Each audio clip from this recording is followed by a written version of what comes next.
تو کہنے لگے مجھے ڈاکٹر حمید اللہ کہنے لگے کہ جب یہ خیال آیا کلمے کا ترجمہ اور لا ترفعوا اصواتکم فوق صوت النبی، تو مجھے خیال آیا کہ کہیں یہ جو بہت چیخ چنگھاڑ کے لوگ باتیں کرتے ہیں یہ کہیں گستاخی میں شمار نہ ہو جائے۔ تو کہتے میں گیا، جو فرانس کی سب سے بڑی کمپنی تھی یہ آوازوں ریکارڈنگ وغیرہ کرتی تھی، تقاریر کی یا گانوں کی، موسیقی کی، بہت بڑی کمپنی تھی، انہیں میں نے کہا کہ سنا ہے کہ آپ نے نبی کریم صلی اللہ علیہ وسلم کا خطبہ ریکارڈ کرنا شروع کیا ہوا ہے، خطبہ حجۃ الوداع اور آپ کے خطبات۔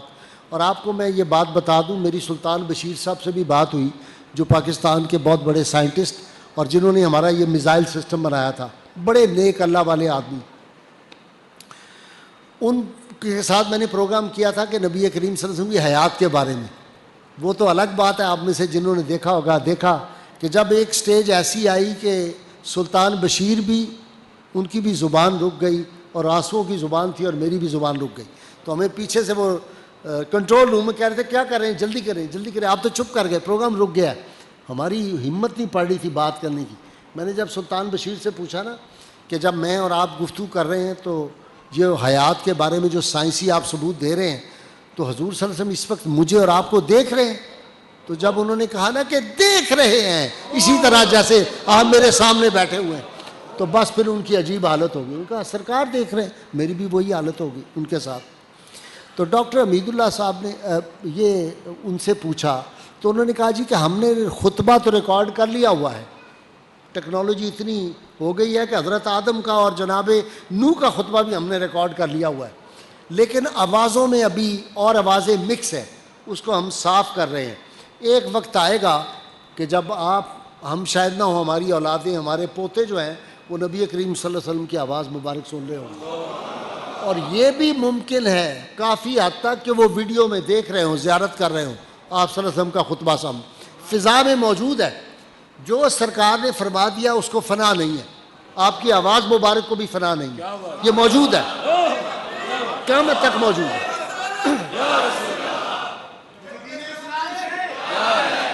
دیکھیں نا کہ ایک صحابی کو آپ صلی اللہ علیہ وسلم یہ دعا دے دیں، 100 شعر سنائے انہوں نے اونٹی کے پیچھے بیٹھ کے، تو آپ صلی اللہ علیہ وسلم دعا دی اللہ تمہارے منہ کو سلامت رکھے۔ 120 سال میں یا 102 سال تک دانت اسی طرح تھے جیسا 16 سال کی عمر میں تھے۔ تو آپ صلی اللہ علیہ وسلم کسی کو دعا دے دیں تو اس کے سلامت ہو، اور میرا ایمان ہے اس صحابی کی قبر مبارک کے اندر جا کے دیکھ لے کوئی، ان کے دانت آج بھی اسی طرح سلامت ہیں۔ لوگوں کو سمجھ نہیں ہے، مقام مصطفیٰ صلی اللہ علیہ وسلم سمجھنے کی ضرورت ہے۔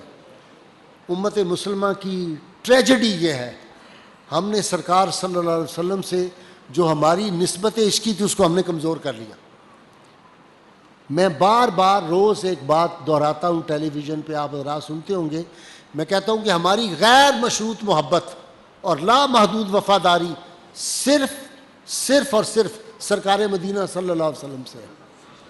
اب اس کی مثال، مجھے ایک بہت بڑے مفتی صاحب ہیں، کئی کتابیں لکھی، بڑا ان کا نام ہے، ایک دم مجھے کہنے لگے یہ غازی صاحب آپ کیا کہتے ہیں، غیر مشروط محبت اور لامحدود وفاداری یہ کیسے ہے؟ تو وہاں ایک پیر صاحب بیٹھے ہوئے تھے اور اسی طرح ہم بڑی تقریب میں تھے۔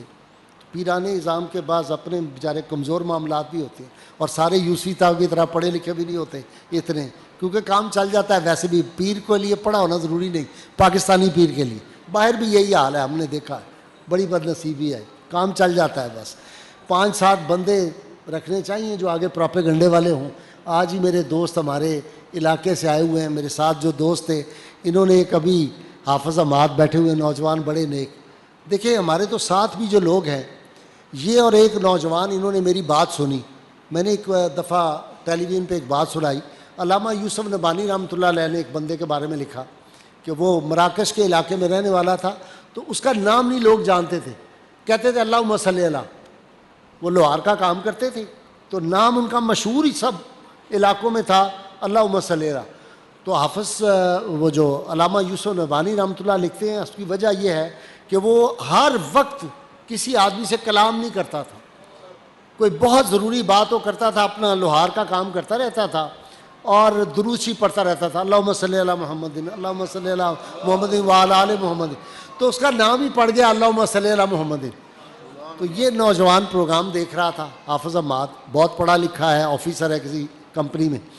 تو یہ ڈھونڈ ڈھانڈ کے بڑا مجھے فون کیے، رابطے. میں فون چھون لوگوں کو دیتا نہیں، کوئی بہت زیادہ مجھے شوق نہیں مشہوری کا، اللہ نے ویسے ہی اتنی دی ہوئی ہے، تو میں یہ پی آر وی آر میں بلیو نہیں کرتا.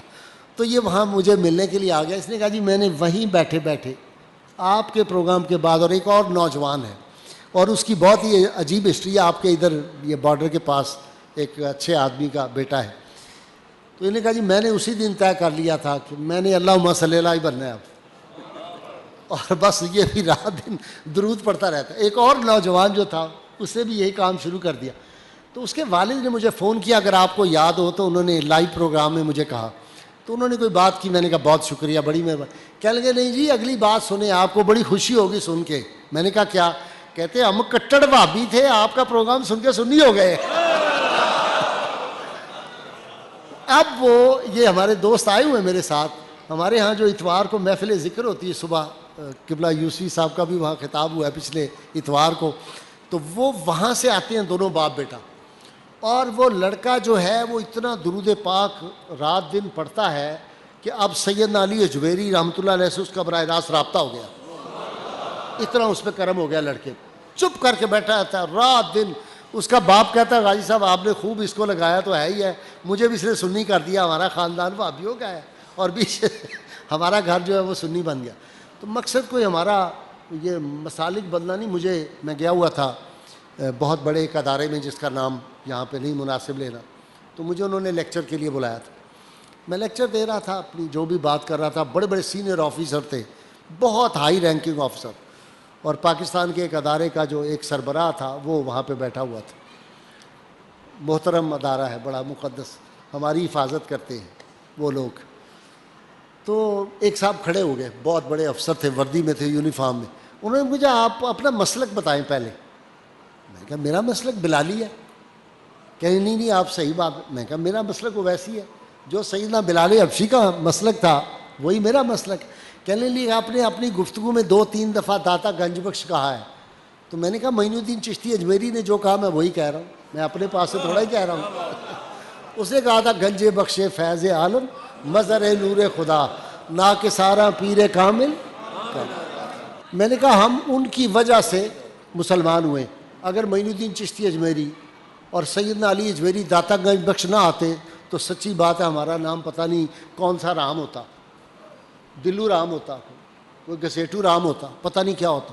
یہ ان کا کرم، ان بزرگوں کا فیض ہے، یہ اولیاء کرام کا فیضان ہے پاکستان. اور میں ایک بات ببانگے دھول کہتا ہوں، لوگوں کو بعض کو بہت تکلیف ہوتی ہے. میں کہتا ہوں پاکستان اس وقت تک قائم رہے گا جب تک یہاں حضور سید عالمین صلی اللہ علیہ وسلم کی ناموس کا تحفظ ہوتا رہے گا. یہ مشروط ہے، پاکستان کی جو حفاظت، پاکستان کا بقا جو ہے یہ مشروط ہے محمد عربی صلی اللہ علیہ وسلم کی ناموس کے ساتھ. جس کو نہیں اعتبار، علامہ یوسفی صاحب سے کسی دن کہیں یہ پروگرام رکھیں، میں آپ کو آ کے کسی جمعے پہ بتاؤں کہ اسپین میں مسلمانوں کی تباہی کیوں ہوئی تھی. 800 سال ہم نے حکومت کی تھی نا وہاں پہ اسپین میں، پھر ہم فارغ ہو گئے، نام لینے والا بھی کوئی مسلمانوں جیسے نام والا بھی نہیں. خیر میں اپنے شاید موضوع سے ہٹ گیا. یوسفی صاحب نے فرمایا کہ بھائی مدینہ منورہ اب چلنا ہے، تو مدینہ شریف جانا ہے. وہ کسی نے کہا تھا کہ میرے لیے ہر گلشن رنگی سے بھلی ہے، کانٹے کی وہ ایک نوک جو طیبہ میں پلی ہے. اے رہروان شوق یہاں سر کے بل چلو، طیبہ کے راستے کا تو کانٹا بھی پھول ہے. سر کے بل کیوں؟ یہ بارگاہ ادب کی بارگاہیں. یہ ایسا ادب ہے کہ جبریل امین جب آتے ہیں تو وہ بھی ایک خیس کیفیت میں مبتلا ہو جاتے ہیں. ملائکہ آتے ہیں سر کے بل وہاں پہ میاں چل کے. ادب سے سر کیا جاتا ہے راہ جذب و مستی کو، ادب سے سر کیا جاتا ہے راہ جذب و مستی کو، اور قدم اس راستے میں پائے پیشانی سے رکھتے ہیں. یہ وہ ادب ہے، یہ وہ بارگاہ ہے. جب مدینہ منورہ جانے لگیں تو آپ ذہن میں پہلے تیار ہو کے جائیں آپ اس بارگاہ مقدس میں جا رہے ہیں جس کے لیے حضور سید عالمین صلی اللہ علیہ وسلم نے ارشاد فرمایا، مجھے حکم ہوا، آپ نے فرمایا اب میں اس شہر کی طرف ہجرت کرنے جا رہا ہوں، وہاں پہ ہجرت کرنے کے لیے جا رہا ہوں، اس طرف ہجرت کر رہا ہوں جو دنیا کے سارے شہروں کو کھا جائے گا، جو دنیا کے سارے شہروں کو کھا جائے گا۔ مدینہ منورہ رقبے کے لحاظ سے آپ ذرا دیکھیں نا، بظاہر بڑا مختصر لگتا ہے۔ بھائی صاحب اس رمضان میں وہاں تھا، اللہ توفیق دیتا ہے ہر رمضان میں، اس رمضان میں بھی مسجد نبوی میں جب میں نے جمعہ ادا کیا تھا تو تقریباً 20 لاکھ کے قریب انسان موجود تھے، اور دنیا کے کسی خطے کا آپ نام لیں وہاں کا بندہ موجود تھا وہاں پہ، ہر رنگ، ہر نسل کا، ہر ملک کا، ہر زبان بولنے والا۔ اور دوسری بات کیا ہے، امریکہ میں بہت زیادہ پراپرٹی مہنگی ہے، آپ کو پتہ ہے امریکہ میں بعض علاقے اس کے ہیں، دنیا میں پوری ورلڈ میں میں آپ کو بتا رہا ہوں سب سے مہنگی پراپرٹی، کسی جگہ انچوں کے حساب سے زمین نہیں بکتی، آپ سمجھ گئے، فٹوں کے حساب سے بکتی ہے، گزوں کے حساب سے بکتی ہے۔ دنیا میں ایک ہی بستی ہے جہاں پہ انچوں کے حساب سے زمین کی قیمت بنتی ہے، سب سے مہنگی زمین مدینہ منورہ کی ہے، سب سے مہنگی۔ یہ تو دنیاوی لحاظ سے ہے نا، مطلب آپ کہیں گے کہ جی مثلا وہاں پہ اس وقت بھی زمین جو ہے وہ 8-10 کروڑ روپیہ مرلہ ہوگی ہمارے پاکستانی روپے کے حساب سے، جو مسجد نبوی کے ارد گرد زمین ہے وہ اتنی مہنگی ہے، لیکن اس بارگاہ میں اس کی قیمت کیا ہے، پوری دنیا ایک طرف اور مدینہ منورہ کا ایک ٹکڑا زمین کا ایک طرف۔ اس پہ آپ کو بڑی عاشقانہ ایک لطیفہ بھی سنا دوں۔ استاد مامدین گجراتی کے بارے میں آپ نے بڑے لطیفے سنے ہوں گے کہ ان کی شاعری کے بارے میں بڑے لطیفے بنے ہوئے ہیں، ان بیچاروں نے تو پتہ نہیں کوئی 200 شعر کہے ہوں گے، 1000 شعر لوگوں نے ویسے گھڑ دیے ان کے بارے میں کہ ان کی گلی میں نہ جا مامدینہ، کہ ان کی گلی کے کتے واڑتے ہیں، ایسے ایسے شعر۔ گجرات میں بننے لگا ہے ہوائی اڈہ، کارپوریشن نے کوئی ایٹر اڑا نہ چھڈا۔ تو وہ علامہ اقبال کے چونکہ ہم اثر تھے نا، تو استاد صاحب کی علامہ سے لگ پھگ گئی، وہ علامہ کو ذرا سخت سست کہتے تھے علامہ اقبال کو۔ علامہ اقبال نے کتاب لکھی بانگے درا، گھنٹی کی آواز، علامہ کی مشہور کتاب ہے نا شاعری کی، بانگے درا۔ استاد صاحب کو لوگوں نے کہا جی وہ اقبال نے تو بانگے درا لکھ دی ہے۔ استاد نے کہا اچھا ٹھیک ہے، انہوں نے کتاب لکھی بانگے دہل، ڈھول کی آواز کہنے لگے اس کی گھنٹی ہے میرا ڈھول ہے۔ تو وہ علامہ صاحب کے بارے میں سخت سست کہتے تھے لوگ علامہ کے۔ اب ایک دن ایک بندہ آیا، اس نے آ کے کوئی بات کی استاد کے بارے میں، علامہ نے کہا نہ اس کے بارے میں کوئی بات نہ کرنا، استاد مامدین کے بارے میں کوئی مذاق نہ اڑانا۔ لوگوں نے کہا کیوں؟ اس نے کہا اس نے ایک ایسا شعر کہہ دیا ہے کہ مجھے اس نے تڑپا کے رکھ دیا۔ استاد صاحب نے شعر کہا نعت کا، محمد صلی اللہ علیہ وسلم، محمد کا جہاں پر آستاں ہے، محمد کا جہاں پر آستاں ہے، زمین کا اتنا ٹکڑا آسماں ہے، زمین کا اتنا ٹکڑا آسماں ہے۔ اور حضرت موہانی رحمۃ اللہ علیہ اتنا بڑا عاشق رسول، اللہ اکبر، اللہ ہمیں کو حضرت موہانی جیسا لیڈر دے دے، اتنا بڑا آدمی تھا، میں آپ کو کیا بتاؤں، میں کبھی بات شروع کر دوں تو کئی گھنٹے حضرت موہانی پہ بات کر سکتا ہوں، ایسا عاشق رسول تھا، قادری سلسلے میں تھے، ان کا تعلق تھا، اور داتا صاحب اور بڑی خاص حاضری ان کی ہوتی تھی کیفیت والی۔ حضرت موہانی یعنی وہ آدمی بر صغیر کا اتنا بڑا لیڈر جو انڈین اس وقت سب کانٹیننٹ میں پارلیمنٹ کے ممبر تھے، وائسرائے ہند ملنے کے لیے آیا۔ وائسرائے ہند کیا تھا؟ یعنی یہ ہندوستان، پاکستان، بنگلہ دیش، یہ سارے برما، سب ملکوں کا بادشاہ آپ کہہ سکتے ہیں اس کو، ملکہ کا نمائندہ۔ وائسرائے ہند ملنے کے لیے آیا تو گھر پہ آ کے آواز دی تو اندر بڑھیا تھی ان کی بیگم صاحبہ، انہوں نے کہا مولانا حسرت موہانی صاحب سے وائسرائے ہند ملنے آیا ہے، آئی G D I G police آگے بھاگ رہی ہے، وہ دور۔ انہوں نے کہا بھائی وہ مولانا صاحب سامنے نل پہ پانی بھر رہے ہیں، سامنے پانی نلکے پہ بھرنے کے لیے گئے ہوئے تھے، تو یہ پولیس والے بھاگے، انہوں نے لوگوں کا پیچھے ہٹو پیچھے ہٹو پیچھے، مولانا کو جلدی پانی دو۔ انہوں نے کہا نا میاں، ہماری بالٹی 18 نمبر پہ پڑی ہے، ہم اپنی باری پہ پانی لیں گے، لوگوں کو تنگ مت کرو۔ پارلیمنٹ کا ممبر، فرسٹ کلاس کا ٹکٹ ملتا تھا، کہتے تھے نہیں بھائی میں اس پیغمبر کا ماننے والا ہوں جو زمین پہ سوتے تھے، C کلاس کا ٹکٹ میرے لیے کافی ہے، جب اسمبلی کا اجلاس نہیں ہوگا میں پیسے نہیں لوں گا۔ ہوٹل میں نہیں ٹھہرتے تھے، داتا صاحب حاضری دیتے اور باہر آ کے سیڑھیوں پہ سو جاتے، وہیں سے اٹھ کے آ جاتے اسمبلی کے اندر۔ اس نے کہا مدینہ منورہ جانے لگے نا، انہوں نے کہا پھر آنے لگی شہر محبت کی ہوائیں، پھر آنے لگی شہر محبت کی ہوائیں، اور پھر پیش نظر ہو گئی جنت کی فضائیں۔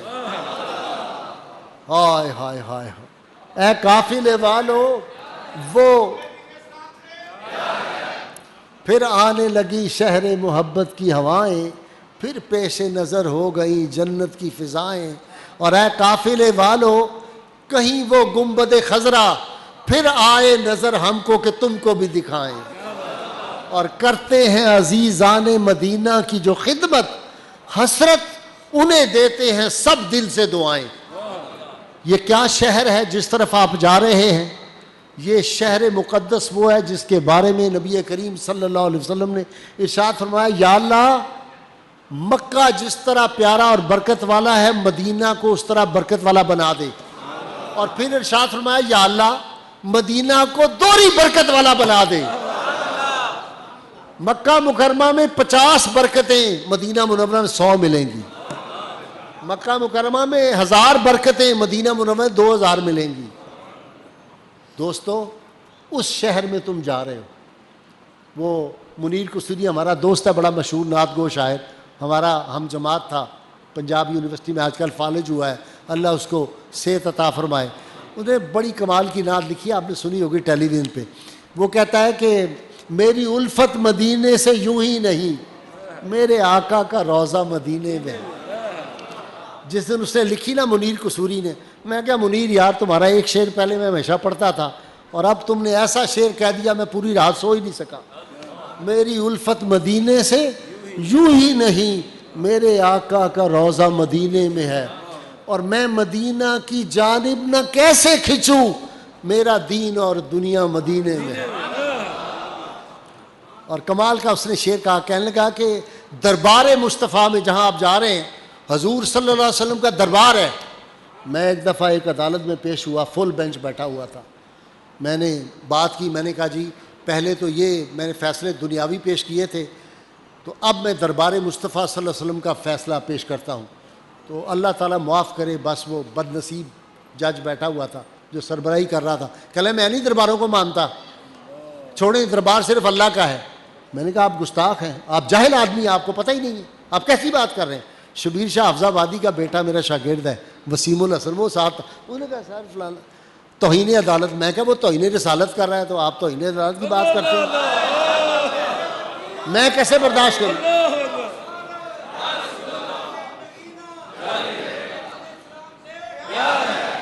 حضور سید عالمین صلی اللہ علیہ وسلم کی ناموس، آپ کی عزت، آپ کی تکریم پہ میری ماں باپ قربان۔ میں ایک بات ذاتی آپ کو بتا دوں، نوجوان یہاں بیٹھے ہوئے ہیں، اہل دل ہو، ایک بات یاد رکھ لینا میری، کروڑوں نمازیں نفل حج کرتے رہو تم، حضور صلی اللہ علیہ وسلم کی ادب اور آپ کا ذکر پاک کرتے ہوئے ذرا سی کوتاہی ہو جائے سب بیکار چلی جائے گی۔ اور اگر تمہاری زندگی میں بڑی کوتاہیاں ہیں، نبی کریم صلی اللہ علیہ وسلم کی بارگاہ کا ادب کرتے ہو اور محبت کا تمہارا تعلق ہے اس بارگاہ سے، تو یہ سارے نفل نمازوں سے بڑھ کے ہے یہ بات۔ حضور صلی اللہ علیہ وسلم ناموس پہ قربان، غازی علم الدین شہید کوئی تہجد گزار تھا، کوئی نوافل پڑھتا تھا، حافظ قرآن تھا، نماز بھی جا کے جیل میں اس نے سیکھی تھی۔ ممتاز قادری کیا تھا؟ کانسٹیبل ایک معمولی۔ ہم گزرتے ہیں جب گھر کے باہر نکلتے ہیں تو وہ ہمیں سیلوٹ کرتے ہیں بیچارے کھڑے ہو کے، کیا حیثیت ہوتی کانسٹیبل کی؟ لیکن ایمان سے بتاؤ اتنا بڑا جنازہ 14 صدیوں میں کسی کا ہوا ہے؟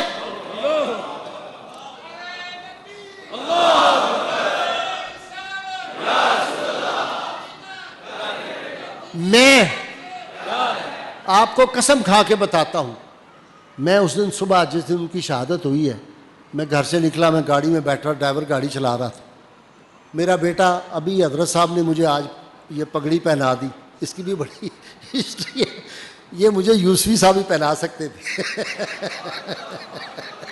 یہ ان کی کرامت ہے تو مجھے یہ کہنے لگے کہ آپ سجادہ نشین ہیں تو آپ جو پگڑی، آپ کو کیا دقت ہے اس میں؟ تو تو میں نے کہا نہیں میں سجادہ نشین نہیں ہوں، میرے والد صاحب جو تھے وہ بڑے اللہ کے ولی تھے، ان کی بالکل یہی شبہ تھی، انہوں نے دیکھی ہے ان کی تصویر، تو وہ اس طرح کی پگڑی پہنتے تھے یوسفی صاحب کی.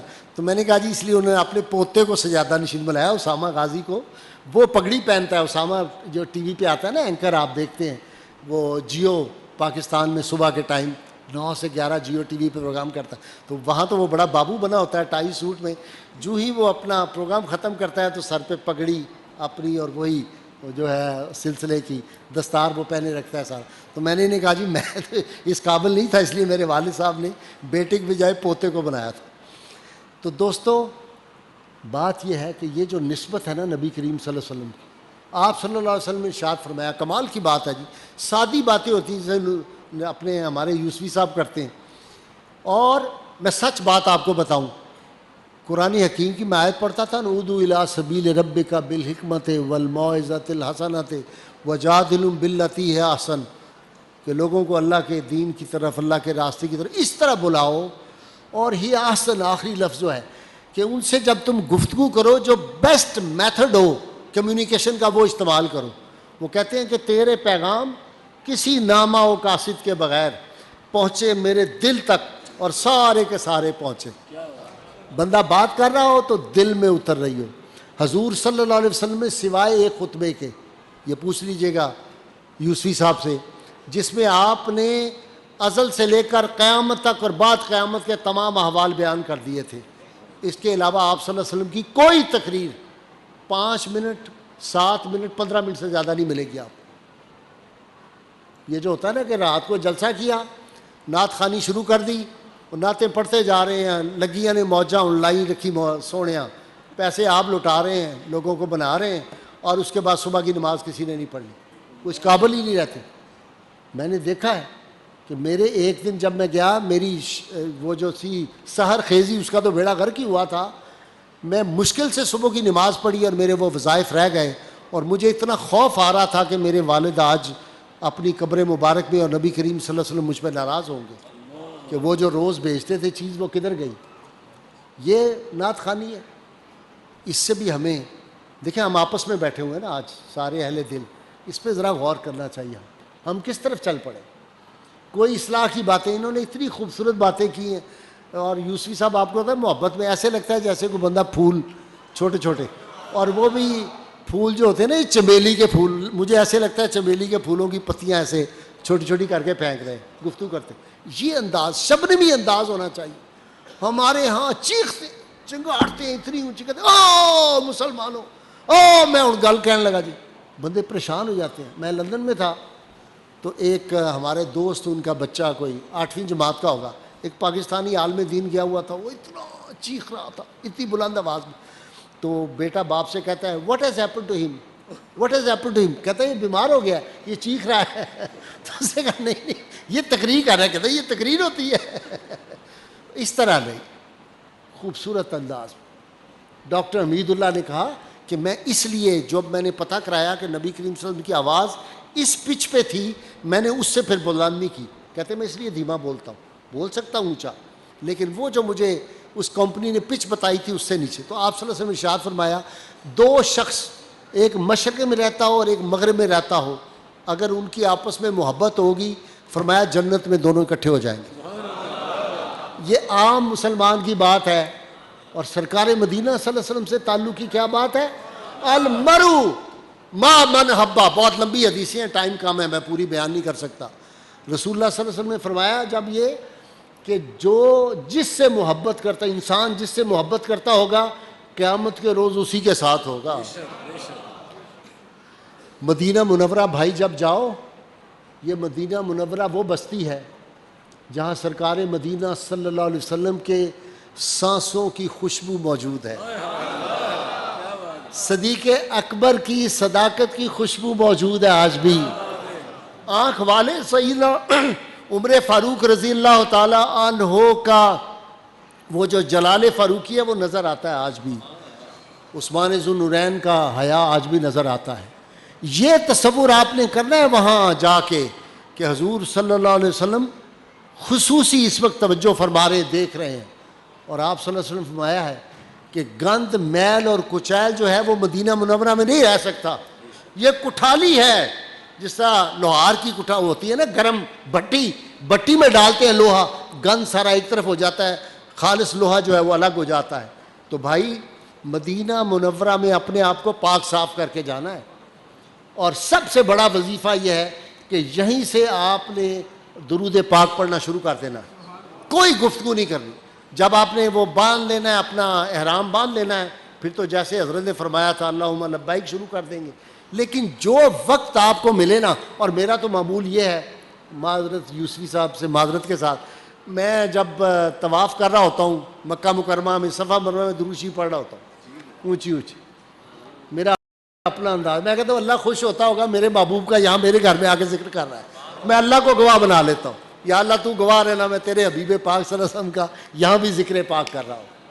اور یہ بات میں ایسے نہیں کہہ رہا. مولا عبدالرؤف ہزاروی رحمۃ اللہ علیہ، شیخ القرآن، بہت بڑے تھے. یہ پیر میلی شاہ صاحب کے پہلے تھے مرید، اور بعد میں خواجہ غور الدین صاحب رحمۃ اللہ علیہ جند ارشید والوں کے ہو گئے تھے. تو دونوں اکٹھے گئے حج کے لیے. تو انہوں نے رستے میں پوچھا عبدالرؤف ہزاروی صاحب نے حضرت صاحب سے، سائیں غور الدین صاحب سے، کہ حضرت وظیفہ بتائیں مکہ میں کیا پڑھیں مدینہ میں کیا پڑھیں. کہنے لگے مکہ میں دروشی پڑھتے رہنا، مدینہ سبحان اللہ واب حمدی سبحان اللہ العظیم پڑھنا. وہ کہنے لگے کیوں، کس طرح حضرت، یہ کیا آپ کر رہے ہیں؟ انہوں نے کہا شاید حضرت بھول گئے. کہنے لگے یار دوست کے سامنے دوست کی تعریف کی ہے تو وہ بہت خوش ہوتا ہے. تو یہ دیکھو تم نے اگر زیارت کرنی ہے تو یہ کرنا. اب بات آ گئی تو ان کی ایک بات ایمان افروز سن لیں. مجھے نہیں پتا وقت کا کیا حساب کتاب ہے، آپ نے کھانا بھی کھانا ہے. یہ نسبتیں جو ہیں نا، یہ بہت بڑی چیز ہوتی ہیں. نسبتیں بہت بڑی چیز.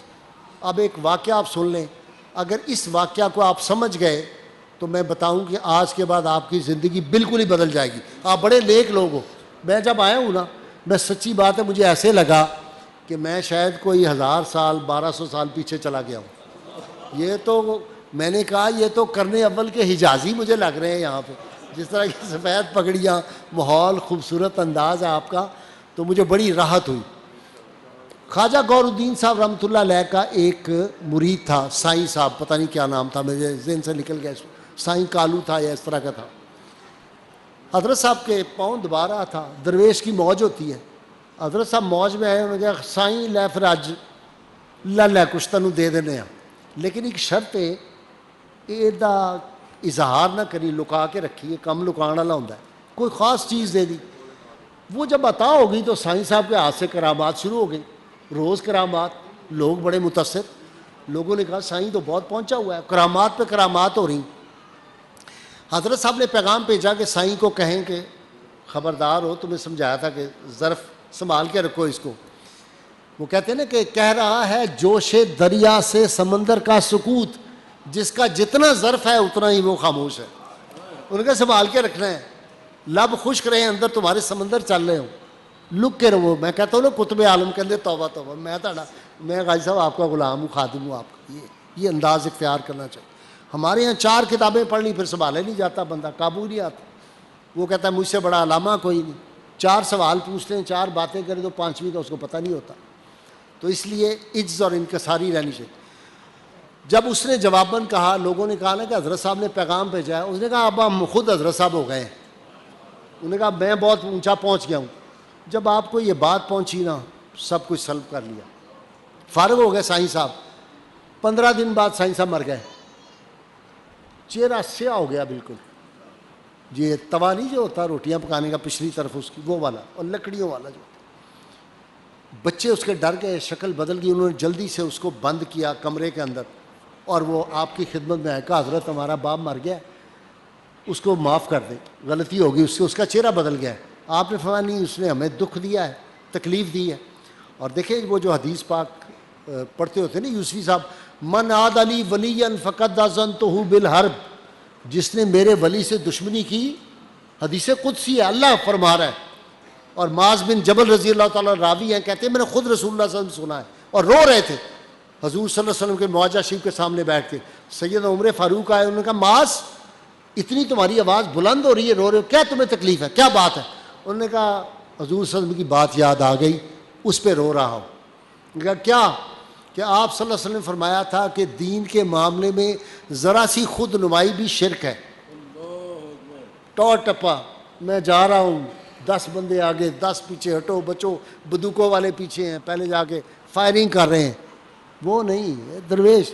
یہ دیکھیں نا یوسفی صاحب آج اتنی سپیڈ میں چل رہے تھے، مجھے لگا کہ کوئی 25 سال کا نوجوان اتنی سپیڈ سے آ رہا ہے، ادھر جا رہا ہے ادھر جا رہا ہے. یہ برکت ہے بھائی. اس عمر میں تو سب گھٹنے پکڑ کے بیٹھے ہوتے. یہ ہے دین کی برکت، یہ ہے نسبت. وہ بہت منت کی، سماجت کی، مختلف لوگ لائے سفارش کے لیے. خواجہ گور الدین صاحب رحمۃ اللہ نے فرمایا میرا دل بڑا دکھی ہے، میں نہیں معاف کر سکتا. اللہ کے ولی کا دل دکھا دینا یہ تو تباہی ہے میری. اور پھر اللہ کے محبوب صلی اللہ علیہ وسلم کے بارے میں کوئی ہرزہ سرائی کر دے تو پھر سوچو کیا حال ہوگا. نسلیں تباہ ہو جائیں گی، نسلیں تباہ ہو گئی. جو گستاخ تھے حضور صلی اللہ علیہ وسلم کے، ان کی نسلیں ختم ہو گئی، کوئی نام لینے والا باقی نہیں رہا. اور آج بھی میں آپ کو بتاؤں، کوئی حلال زادہ ذالک ظلیم جس کو کہا تھا نا، اللہ نے گالی دی. آپ کو پتہ ہے دین اسلام میں کتنا ادب احترام ہے. واقعات ہوتے میں آپ کو بتاتا کہ صحابہ نے کس طرح کی گالیاں دی ہیں جنہوں نے نبی صلی اللہ علیہ وسلم کی شان میں گستاخی کی. اللہ نے کہا ذالک ظلیم، یہ حرام زادہ ہے جو آپ کی شان میں گستاخی کر رہا ہے. قرآن میں ہے. اور یہ گالی اگر پڑھی جائے تو ثواب ہوتا ہے. یہ اب یوسی صاحب بتائیں گے کتنی نیکیاں ملتی ہیں ایک ایک حرف کے بدلے. تو جو آدمی نبی کریم صلی اللہ علیہ وسلم کی شان پاک میں گستاخی کرتا ہے، آپ اس کا پتہ کر لیں، اس کا باپ، اس کی ماں، اس کا دادا، اوپر کوئی نہ کوئی کہیں گڑبڑ ہے، ورنہ ہو نہیں سکتا. کبھی نہیں ہو سکتا کہ کوئی حلال زادہ ہو اور حضور صلی اللہ علیہ وسلم کی شان پاک میں گستاخی کرے. یہ میری تحقیق، میرا ایمان ہے. میں نے کئی لوگوں کے بارے میں جب ریسرچ کروائی تو پتہ لگا کہیں نہ کہیں معاملات گڑبڑ ہے. یہ سوچنا چاہیے. تو سائیں صاحب نے ایک خان ملک تھے ہمارے دور کے عزیز، یہ نواب زادے آپ نے سنا ہوگا گجرات والے. تو نواب خان ملک آپ کا مرید تھا سائیں گوہر الدین صاحب رحمۃ اللہ علیہ کا. 6.25 فٹ کا، اتنا چوڑی چھاتی، بڑا خوبصورت جوان، بڑی بڑی مونچھیں رکھی ہوئی تھی. اپنے مرشدوں کا بڑا احترام کرتا تھا اور جا کے پاؤں چھونے اور بڑی عزت کرنی. اس کو لے گئے سفارش کے لیے. جب خان ملک نواب آدمی تھا، جب سامنے ہوا نا تو حضرت چارپائی پہ بیٹھے ہوئے تھے. تحمد یوسفی صاحب کی ذرا سفید باندھا ہوا، پگڑی باندھ کے بیٹھتے تھے وہ. آپ نے فرمایا خان ملکا تو نہیں سی آنا، ساری دنیا آندی تو نہیں سی آنا، تینوں نہیں پتا انہیں میرا دل دکھایا سی. اب جواب سن لیں تو آپ کی زندگیاں بدل جائیں. خان ملک نے کہا حضرت صاحب ہم نواب لوگ ہیں، 200 400 500 مربع کے مالک ہیں. جب ہم اپنی زمینوں پہ جاتے ہیں نا تو پہلے باغ آتا ہے ہمارا، امرودوں کا، آم کا. لوگ پوچھتے ہیں یہ کس کا باغ ہے؟ تو آگے سے جواب ملتا ہے ایک خان ملک دا، نواب زادہ خان ملک دا باغ ہے. کہتے ہیں آگے جاتے ہیں، آگے گندم لگی ہوتی ہے. لوگ پوچھتے ہیں یہ گندم کس کی ہے؟ بتانے والے کہتے ہیں یہ خان ملک کی گندم ہے. کہتا آگے جاتے ہیں تو زمین کلراٹی ہوتی ہے، کلر والی. سمجھ گئے آپ؟ کلر شور والی زمین بیکار جس میں کوئی فصل نہیں ہوتی، اس کو کلراٹی کہتے ہیں. تو کہتا ہے جب آگے جاتے ہیں تو کلراٹی زمین، لوگ پوچھتے ہیں یہ کس کی ہے؟ جواباً لوگ کہتے ہیں بھی خان ملک دی ہے. کہنے لگا حضرت زمین کلراٹی بھی ہوئے کو آندھی مال کا دی. سمجھ آئی کہ نہیں؟ زمین کلراٹی بھی ہوئے کو آندھی مال کا دی. مرید کمزور بھی ہوگا وہ کہیں گے یوسفی صاحب کا مرید ہے بھائی جی، کھاتے ان کے جائے گا. اچھائی کرو گے تو ادھر ہی جائے گی، کوئی گڑبڑ ہوگی. تو سائیں انہوں نے کہا زمین کلراٹی بھی ہوئے کو آندھی مال کا دی. اگر آپ کی نسبت سرکار مدینہ صلی اللہ علیہ وسلم سے ہوگی، بھائی کمزوری بھی ہوگی، مالکوں کے کہلواؤ گے. تو وہاں جب آپ نے جانا ہے، وہاں کی زمین کے بارے میں آپ صلی اللہ علیہ وسلم نے ارشاد فرمایا صرف ایک اجازت ہے کہ اونٹ کے لیے آپ گھاس کاٹ سکتے ہیں، وہاں اونٹ اگر آپ کے پاس ہے. اس کے علاوہ وہاں کی سبز گھاس کا پتہ نہیں آپ توڑ سکتے. مدینہ منورہ یہ وہاں کا ادب ہے. مدینہ منورہ کے رہنے والوں سے آپ نے صبر کرنا ہے. اور سیدنا عمر فاروق رضی اللہ تعالیٰ فرماتے تھے کہ یا اللہ مجھے شہادت کی موت دینا اور مدینہ میں دینا. اور نبی کریم صلی اللہ علیہ وسلم نے ارشاد فرمایا کہ جس آدمی کو مرنا ہو تو اس کو چاہیے مدینہ میں مرے، جس کے بس میں ہو. تو مدینہ منورہ بھائی وہ جگہ ہے جہاں پہ جو لوگ مدفون ہیں ان کی شفاعت حضور صلی اللہ علیہ وسلم نے کرنی. آپ صلی اللہ علیہ وسلم کے بعد اور آپ کے خلفاء کے بعد انہوں نے اٹھنا ہے قیامت کے روز سب سے پہلے بقیع والوں نے. لیکن جو بندہ وہاں گڑبڑ ہوگا وہاں نہیں رہ سکتا. یوسفی صاحب سے آپ سنیے گا, بڑا مشہور ہماری کتابوں کا واقعہ ہے, تصوف کی کتابوں کا, کہ ایک آدمی نے صرف یہ کہا تھا کہ دہی کھٹی ہے, تو حکم ہوا یہاں سے نکل جاؤ, تم نے میرے شہر کی, وہاں کوئی چیز آپ کو نہیں بھی کسی وقت کوئی آپ کے مطابق کوئی تبصرہ نہیں کرنا بھائی. کامیابی آپ کی یہ ہے کہ وہاں اپنی مکمل غلامی, بس آپ کی نگاہ گنبد خضرا پہ ہونی چاہیے, اور ہر لمحے یہ خیال ہو کہ حضور صلی اللہ علیہ وسلم میری طرف توجہ فرما رہے ہیں, دیکھ رہے ہیں, اور ان سے بڑھ کے کوئی سخی نہیں ہے. وہ منیر یوسفی, اپنا منیر قصوری نے کہا کہ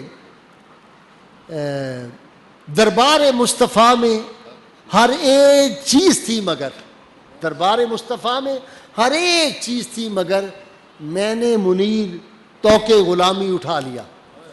اور اعظم چشتی نے کہا کہ کیا کیا نہیں ملتا دو جہاں کو تیرے در سے, ایک لفظ نہیں ہے کہ تیرے لب پہ نہیں ہے.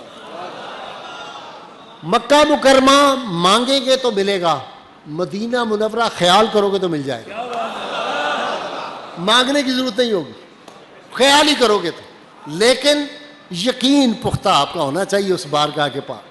آپ یہ سوچیں نہیں دے سکتے, یہ کہاں دے سکتے ہیں, نعوذ باللہ من ذالک. ایسے ایسے بد نصیب آ گئے جو کہتے ہیں کہ اب ہمارا ان سے تعلق, آپ دیکھتے ہیں ٹی وی پہ کیا کیا بکواس ہوتی ہے, ہمارا تعلق ختم ہو گیا, وہ دنیا سے چلے گئے. میں نے کہا ایک لمحے کے لیے جو آدمی یہ تصور کر لے کہ حضور صلی اللہ علیہ وسلم سے اس کا رابطہ ختم ہو گیا ہے, اس کا ایمان سلب ہو گیا, ختم ہو گیا. ایمان کو تو تازگی مستقل, یہ جو بجلی کا کنیکشن ہے اس کو توڑیں نہ ذرا, بجلی کو ابھی کاٹیں, یہ بلب روشن ہو کے مجھے دکھا دیں. یہ ایمان کا بلب جو ہے یہ وابستہ ہے حضور صلی اللہ علیہ وسلم کی محبت سے, آپ کے تعلق سے.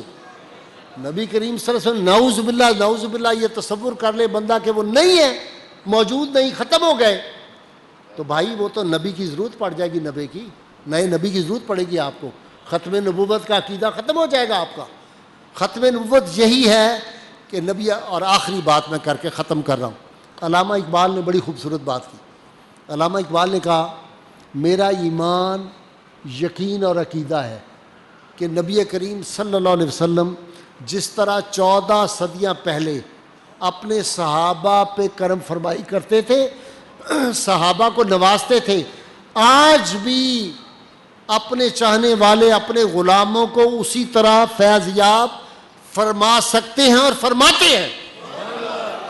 لیکن میں اس بات کا برملا اظہار اس لیے نہیں کرتا, کہا کہ کم ظرف لوگ اس پہ معترض ہوں گے, اور مجھے یہ برداشت نہیں کہ کوئی حضور صلی اللہ علیہ وسلم کے بارے میں بات ہو رہی ہو اور وہ معترض ہو جائے. یہ ہے عقیدہ اسلاف کا. بس وہاں جائیں اور ہر وقت آپ کے ذہن میں بس یہ ہو کہ وہ ہے نا کہ